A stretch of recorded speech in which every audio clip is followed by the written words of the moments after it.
Mes chers compatriotes, salutations fraternelles et patriotiques le plus aimable à vous toutes et à vous tous.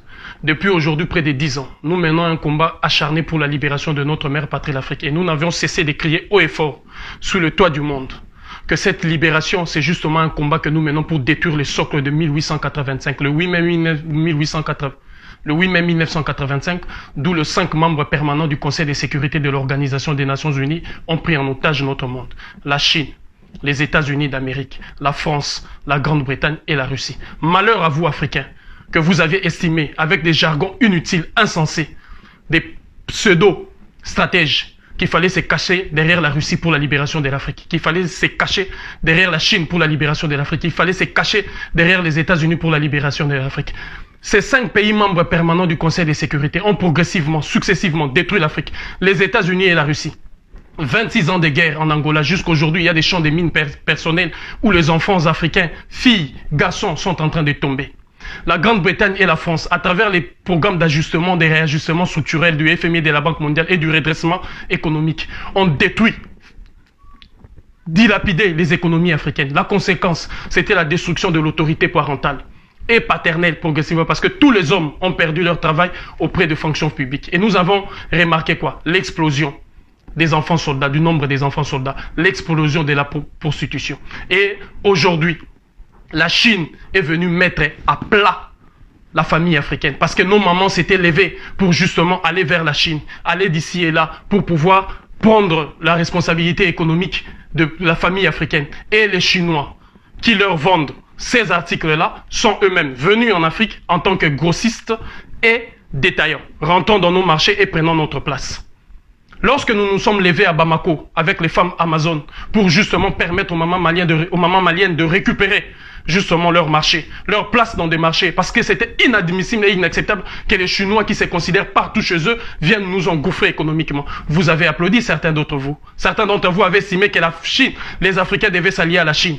Les Africains devaient s'allier à la Russie. Les Africains devaient s'allier pire même aux Maghrébins, aux Iraniens, aux Arabes pour notre libération. Et aujourd'hui, vous faites mine de découvrir que la Chine est xénophobe. Vous faites mine de découvrir que les Chinois ne respectent ni l'Africain, ni les considèrent. Il suffit d'aller dans des pays occidentaux pour voir Bruxelles, Belgique, France, Allemagne. Lorsque vous entrez dans des supérettes chinoises, vous remarquez bien que ceux-là vous vendent et les produits africains en vous disant que c'est plus propre parce que c'est fait et c'est fabriqué chez eux. Alors nous dénonçons cela. Je voudrais vous dire à vous, un bon papa, quand un enfant est tapé à l'extérieur et vient pleurer, il les tape en question. Des petits Chinois mangeurs de pangolin. Hein, ces mangeurs de pangolais qui ne mangent pas bien un bol de riz vous font peur. Alors mettez-vous dans les rues. Eux-mêmes, les Chinois, lorsqu'ils ont été humiliés en Italie, ils se sont mobilisés en masse et la police italienne avait courbé les Chines. La police italienne s'était inclinée devant ces Chinois. Vous, les Africains qui êtes en Guangzhou et autres, dans les rues, tenez tête face à ces gouvernements. Tenez tête.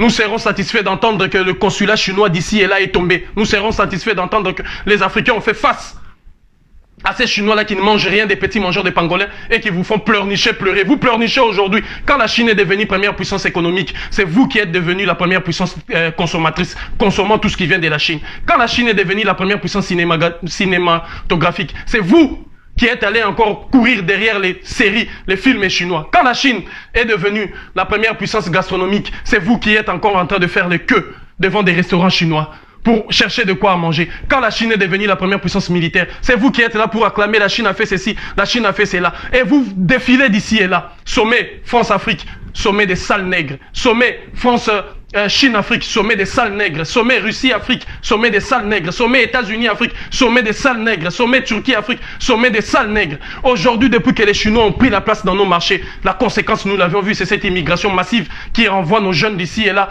vers la mort. C'est justement parce que la famille africaine a été brisée par ces 5 membres permanents du Conseil de sécurité de manière successive. Alors, ces comportements-là que nous affichons, ces comportements-là de pleurnichard, où les petits mangeurs de pangolins nous font pleurer, doivent cesser. Arrêtez de pleurnicher. Arrêtez de vous faire vos vidéos-là de pleurnichard et de pleurnicher d'ici et là. Faisons face. Et il suffit de faire face à cela, en partant d'abord de Guangzhou là-bas. Alors, adviendons sur cette histoire de coronavirus. Qu'est-ce qui fait que les Chinois sont aujourd'hui en train de taper les Africains?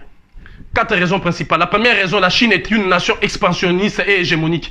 Elle a pour vocation de dominer, d'écraser. Deuxième raison, parce que la Chine ne respecte pas les Africains, comme tous les autres races et tous les autres peuples. Troisième raison, c'est justement parce que les Chinois veulent vous empêcher de voir tout ce qui se passe là-bas, en Guangzhou et autres, comme ils vont charger des conteneurs qui vont rentrer à partir du port de Mombasa à Nairobi. C'est pourquoi nous demandons à ceux qui sont au Kenya de faire barrière.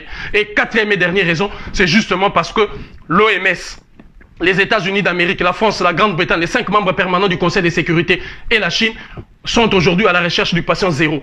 Je vous dis, retenez bien, la version officielle qui va circuler, c'est qu'en Guangzhou, c'est un Africain venu du Nigeria, du Gabon et du Cameroun qui sont allés contaminer. C'est là qu'est parti le Covid-19. Ce n'est pas des Chinois, ce sont des Africains venus du Gabon, Nigeria et Cameroun qui sont allés là-bas et c'est eux qui ont contaminé. C'est la version officielle qui sera donnée chez tous les médias et c'est ce qu'ils sont en train de préparer. Et c'est sur ça qu'il faut faire barrière. Parce que je vous disais que les pays aujourd'hui traversés par la ligne de l'équateur seront touchés. Ils seront touchés avec cette logique du coronavirus.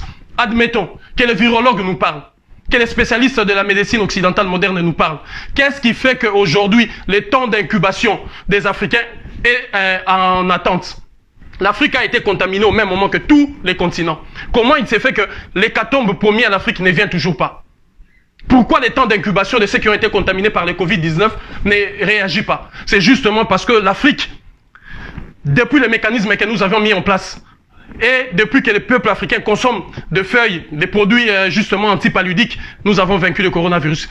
Tout mort qui adviendra à partir de cette vidéo-là, au lendemain de cette vidéo, tout mort qui adviendra en Afrique, c'est de l'assassinat. C'est de l'assassinat collectif comme ça se passe en Équateur. Ils vont justement activer cela. Activer cela comment? Parce qu'avec des pays traversant la ligne de l'équateur, ça leur permet de créer des bases spatiales. Ces bases spatiales, comme je disais, pour envoyer leurs missiles, pour envoyer leurs fusées, pour envoyer aussi leurs satellites en connexion avec quoi? Avec les antennes qu'ils ont placées depuis un moment donné dans des pays africains. Alors ça, c'est la logique pour vous de commencer à détruire ces antennes-là, partout où vous le voyez, et de faire en sorte qu'à partir de Mombasa au Kenya, que tout le monde fasse barrière, et arrêtez de pleurnicher. Arrêtez de pleurnicher parce qu'il y a un déclenchement tel que Melinda Gates l'a dit qui va s'opérer maintenant. Ils vont déclencher parce que le temps d'incubation de la contamination est passé. L'histoire du coronavirus pour l'Afrique, oubliez. Je ne sais pas si c'est un gaz neurotoxique ou ce sont ces puissances magnétiques qu'ils ont mis derrière ces antennes-là qui vont déclencher à partir de leurs satellites pour pouvoir tuer en grande masse la population africaine. Unité, dignité, courage. Et j'ai dit, un bon parent, quand un enfant vient pleurer, je tape sur toi pour que tu rentres dans la rue. Rentrez là-bas et faisons face à ces mangeurs de pangolais, à ces mangeurs de sushi qui aujourd'hui vous font pleurer à vous de grands gaillards et de grandes dames que vous êtes. Unité, dignité, courage.